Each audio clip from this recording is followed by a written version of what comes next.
کیا دھولی رمائی ہے، اے عشق تیرے صدقے جلنے سے چھٹے سستے، جو آگ بجھا دے گی وہ آگ لگائی ہے۔ امام نے وہ کام کیا اس لیے کہ وہ بہت بڑے مفکر تھے، جسے دنیا امام احمد رضا کہتی ہے۔ وہ بہت بڑے مفکر تھے، وہ بہت بڑے مدبر تھے، وہ بہت بڑے دانشور تھے، وہ بہت دور کے آنے والے حالات کو اپنے زمانے میں دیکھ لیا کرتے تھے۔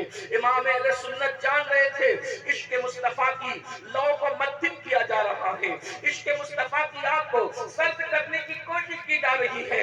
جو عشق کی آگ غریب نواز نے لگائی تھی، جو عشق کی آگ قطب الدین بختیار کاکی نے لگائی تھی، جو عشق کی آگ نظام ملت والدین خواجہ نظام الدین اولیاء نے لگائی تھی، جو عشق کی آگ بندہ نواز کے سلطنات نے لگائی تھی، جو عشق کی آگ حضرت مخدوم اشرف جامی سمنانی نے لگائی تھی، ان بزرگوں نے جو عشق و محبت کی آگ لگائی تھی اس کو ٹھنڈا کرنے کے لیے کوشش کی جا رہی تھی۔ اور دنیا یہ آخر کرتی کیوں ہے؟ عشق رسول کی آگ کو ٹھنڈا کرنے کی کوشش دنیا کیوں کرتی ہے؟ اس لیے کہ دنیا جانتی ہے مسلمان کو کمزور کرنا ہے تو دولت چھین کر کمزور نہیں کیا جا سکتا، مسلمان کو کمزور کرنا ہے تو ایجوکیشن سے دور کر کے بھی ان کو کمزور نہیں کیا جا سکتا، مسلمان کو اگر کمزور کرنا ہے تو ان کے قیمتی لباس چھین کر بھی ان کو کمزور نہیں کیا جا سکتا۔ اللہ اکبر! وہ جانتے تھے کہ مسلمان کسی چیز سے کمزور نہیں ہوتا، کب تک؟ جب تک اس کے پاس عشق رسول ہے۔ اس سے آپ مال چھین لو، اس کا گھر چھین لو، اس کی اولاد چھین لو، اس سے علم چھین لو، اس سے کچھ بھی چھین لو، جب تک اس کے پاس عشق مصطفیٰ ہے تب تک یہ قوم کمزور نہیں ہو سکتی۔ اس کی وجہ یہ ہے کہ سب سے بڑی قوت کا نام عشق رسول ہے، محبت رسول ہے۔ جب تک سینوں میں عشق رسول کا چراغ جلتا رہے گا اس وقت تک کہ دنیا تمہیں غلام نہیں بنا سکتی، اس لیے کہ ایک انسان دو کی غلامی کبھی نہیں کر سکتا۔ دنیا جانتی ہے جب تک یہ مدینے کی سرکار کے غلام رہیں گے یہ کبھی کسی کے غلام نہیں بن سکتے، اس لیے کہ غلام انسان ایک ہی کا ہوتا ہے۔ اللہ اکبر! اس لیے مصطفیٰ جان رحمت سے دور کرنے کے لیے الگ الگ طور پر ہتھ ڈنڈے کیے گئے، اور آپ جانتے ہیں سازشیں کیسی تھی؟ بس یہی چیز تھی کسی بھی طرح سے حضور سے لوگوں کو دور کر دو۔ امام احمد رضا نے اس کو محسوس کیا، عشق کی آگ بجھا دیں گے، مسلمان کو خاک بنا دیں گے، مسلمان کو کمزور کر دیں گے، اس لیے کہ یہ پاک اکش کہ موت سے ڈرتا نہیں ذرا، روح محمد اس کے بدن سے نکال دو، فکر عرب کو دیکھے فرنگی تخیلات، اسلام کو حجاز و یمن سے نکال دو، نکال دو ان کے سینے سے محبت رسول، نکال دو ان کے سینے سے عشق رسول۔ امام احمد رضا نے جب محسوس کیا یہ تحریک چل رہی ہے تو امام احمد رضا نے اللہ اکبر لوگوں کے سینے میں جو محبت رسول پیدا کی ہے۔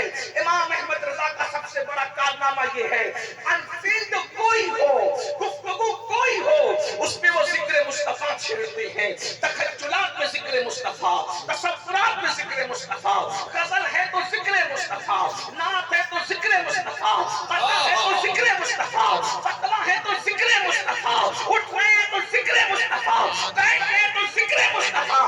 ذکر مصطفیٰ انہوں نے اتنا کیا کہ لوگوں کے سینے عشق مصطفیٰ سے لبریز ہو گئے۔ اس کی ایک مثال کو دیکھیں، اور ذکر بھی کیا تو کیسے ندرت بھرے انداز میں کیا۔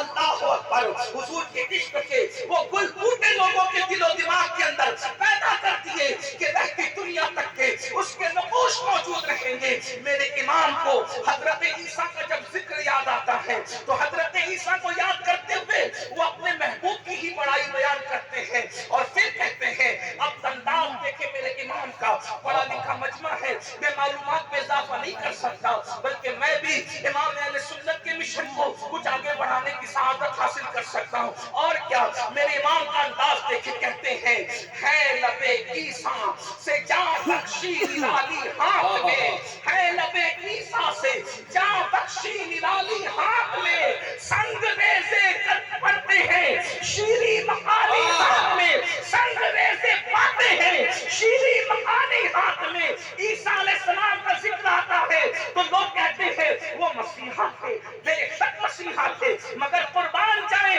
حضرت عیسیٰ مسیحا ہے، اور مصطفیٰ جان رحمت کو اللہ نے جان مسیحا بنا کر کے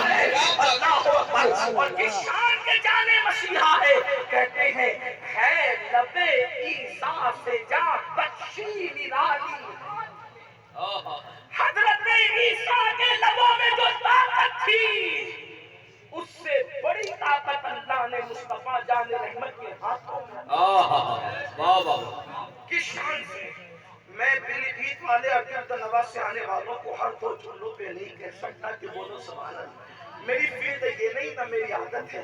میں تو آپ کے عشق پہ چھوڑتا ہوں کہ آپ یار کا ذکر سن کر چپ رہتے ہیں یا بولتے ہیں. یہ تو آپ کی اپنی مرضی کی بات. میں ہر دو جملے کے بعد ہمت نہیں رکھتا، لیکن آپ بنا کر فقیروں کا ہم بھیز ڈالی تماشائے اہل کرم ہے تو ہم بھی ذرا عشق والوں کا تماشا دیکھیں. محدث صورتی کی زمین ہے یہ، کیا بات، امانت اعلیٰ حضرت کی زمین کیا ہے، بات ہے، شیر پیش اہل سنت کی زمین سبحان ہے. اللہ. ارے جس زمین پر امام اہل سنت بار بار تشریف لائے، ہائے ہائے. جو کبھی گھر سے نہیں نکلتے تھے، سفر بہت کم کیے، لیکن جتنے سفر کیے زیادہ سفر جس شہر کے اندر کیے ان میں سے پیلی بھیت شریف کا نام. یہاں تک کہ ایسی مصروف ترین ہستی، کسی کی شادی ہے تو نکاح پڑھانے بھی آ گئے، کسی کی میت ہے تو جنازہ پڑھا. کیا بات، شریف سے اللہ اکبر. اندازہ فرمائے. اور پیلی بھیت وہ شہر ہے کہ مفتی اعظم جیسا اپنے زمانے کا متقی اعظم اپنی نماز کی امامت کے لیے جس کا انتخاب کرتا ہے وہ اسی پیلی بھیت کا ہے جسے دنیا امانت اعلیٰ نعرہ تکبیر، نعرہ رسالت، حضور امانت اعلیٰ حضرت. آپ کو تھوڑی توجہ رکھنی چاہیے. میں بہت دیر تک نہیں بولوں گا، جتنا وقت دیا گیا میں اسی میں گفتگو کروں گا، لیکن آپ سب کی توجہ چاہتا ہوں. حضرت عیسیٰ کے لبوں میں جو طاقت ہے اس سے زیادہ طاقت مصطفیٰ جان رحمت کے ہاتھوں میں ہے. لیکن کس شان کی؟ عیسیٰ علیہ السلام کے لبوں کی طاقت یہ ہے کہ حضرت عیسیٰ کہتے ہیں کم بِإِذْنِ اللَّهِ، تو مردہ زندہ ہو جاتا ہے، مگر رسول اللہ کو کم بِإِذْنِ اللَّهِ کہنا نہیں پڑتا. حضرت عیسیٰ کم بِإِذْنِ اللَّهِ مردے کو کہتے ہیں تو مردہ زندہ ہو جاتا ہے. نبی اپنے ہاتھوں میں کنکر لیتے ہیں تو کنکریاں بول پڑتی ہے. لب عیسیٰ میں جو طاقت تھی اس سے زیادہ طاقت اللہ نے دست مصطفیٰ میں عطا فرمایا. سنت اس پر سبیل فلسفے کو یوں بیان کر رہے ہیں، ہے لب عیسیٰ سے جاں بخشی نرالی ہاتھ، ہے لب عیسیٰ سے جاں بخشی نرالی ہاتھ میں، سنگ ریزے پاتے ہیں شیریں مقالی ہاتھ میں، سنگ ریزے پاتے ہیں شیریں مقالی ہاتھ میں. ان کے ہاتھ میں سنگ ریزے اللہ اکبر بول پڑتے ہیں. لیکن کیا ہے؟ مردہ تو زندہ اس وقت ہوتا ہے، پہلے زندہ تھا مر گیا پھر روح لائی. یہ حضرت عیسیٰ کا معجزہ. لیکن وہ پتھر جس میں روح تھی ہی نہیں، اس سے بھی بلوا دیا، اس سے بھی تسبیح کروا دیا، اس سے بھی اللہ کا ذکر کروا دیا.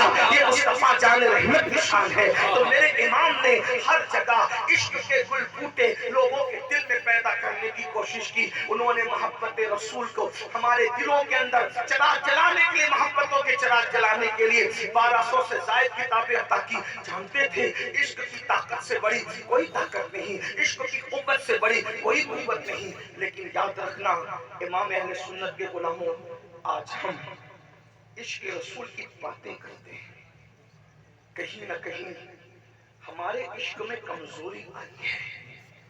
کیونکہ بزرگوں نے فرمایا جس کو کسی سے عشق ہوتا ہے اس کی 3 نشانیاں ہیں. عشق ہوتا ہے تو نمبر 1، جس سے عشق ہوتا ہے اس کا ذکر انسان کثرت سے کرتا ہے. پہلی نشانی، محبوب کا ذکر کثرت سے کرتا ہے. ہم اللہ کے لیے عشق کے الفاظ بولنے کو جائز تو نہیں سمجھتے، لیکن اللہ اپنے محبوب سے محبت کرتا ہے. سب سے زیادہ قرآن میں جس کا ذکر کیا اپنے رسول کا ذکر، وہ اللہ ہو کر کتنا ذکر کر رہا ہے. طٰہٰ کہہ رہا ہے انہیں، یاسین کہہ رہا ہے انہیں، مزمل کہہ رہا ہے انہیں، مدثر کہہ رہا ہے انہیں. ان کی ہر ادا پہ قرآن آ رہا ہے اور کس شان سے آ رہا ہے. وہ سفر کو جائیں تو سبحان الذی اسریٰ کہہ کر ان کا ذکر کیا جا رہا ہے. وہ واپس آئے والنجم اذا ہوا کہہ کر وہ ان کے سفر کا واپس آنے کا ذکر کیا جا رہا ہے. اللہ اکبر. وہ چادر اوڑھ لیں تو اس انداز پر اے کمبل اوڑھنے والے، وہ چادر چہرے پر آ جائے اور چہرے سے روشنی چادر کے باہر نکلنے لگے تو اس پر بھی قرآن آتا ہے، یا ایھا المزمل، اے جھرمٹ مارنے والے، وہ چلے لا اقسم بھٰذا البلد، ان کے خاکے گزر کی قسم اٹھائی جاتی ہے، اللہ اکبر، وہ تبسم ریز ہو جائیں، اس پر بھی قرآن آتا ہے، حتیٰ کہ اگر وہ غصے میں آ جائیں تو ان کے غصے کی ادا پر بھی قرآن آتا ہے۔ حالانکہ غصہ بیان کرنا یہ لوگوں کے لیے فضیلت نہیں ہوتی، وہ اور لوگ ہیں جن کا غصہ فضیلت نہیں ہے، لیکن یہ آمنہ کا لال ہے، تیری سیرت تیری صورت زمانے سے نرالی ہے، تیری ہر ہر ادا پیارے دلیل بے مثالی ہے، سبحان اللہ۔ وہ غصے میں آئے تو بھی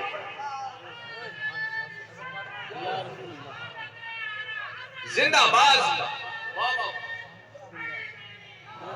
وہ غصے میں آئے تو بھی قرآن آتا ہے، اس شان سے قرآن آتا ہے، وہ غصے میں آتے ہیں اور کنکریاں اٹھاتے ہیں اور دشمن پہ پھینک کر کے مارتے ہیں تو اللہ اس غصے کو کس شان سے بیان کرتا ہے، وَمَا رَمَيْتَ إِذْ رَمَيْتَ وَلَٰكِنَّ اللَّهَ رَمَىٰ۔ اے پیارے، کنکریاں پھینکنا تیرا نہیں تھا، وہ ہاتھ تو تیرے تھے اور پھینکنا تیرے خدا کی طرف۔ اس کے غصے کو بھی قرآن کیوں بیان کرے، اندازہ فرمائے تو محبوب کا ذکر کثرت سے کرتے کیا جاتا ہے، کیا ہم لوگ حضور کا ذکر کثرت سے کرتے ہیں؟ ایک سوال ہے، ہزاروں کی تعداد میں یہاں موجود ہو، کتنے لوگ ہیں جو اپنے آقا کا ذکر کثرت سے کرتے ہیں؟ بڑی معذرت کے ساتھ اگر حضور کا ذکر کثرت سے کرتے تو ہماری محفلوں میں غیبت کیوں ہوتی؟ یہ قوم غیبت کی لعنت میں اسی لیے پڑی کہ زبان پہ ذکر مصطفیٰ جان رحمت نہیں ہے، ورنہ اپنے یار جیسا کس کا یار تھا، اپنے محبوب جیسا کس کا محبوب تھا، اپنے قائد جیسا کس کا قائد تھا۔ ہم تو لوگوں کو چیلنج کرتے ہیں کہ جب ہم یہ بتاتے ہیں کہ ہمارے قائد سے بڑا خوبصورت قائد کسی کے پاس نہیں تو ہماری چھاتی 56 کی نہیں 63 کی ہو جاتی ہے کسی کے پاس تو لاؤ نا۔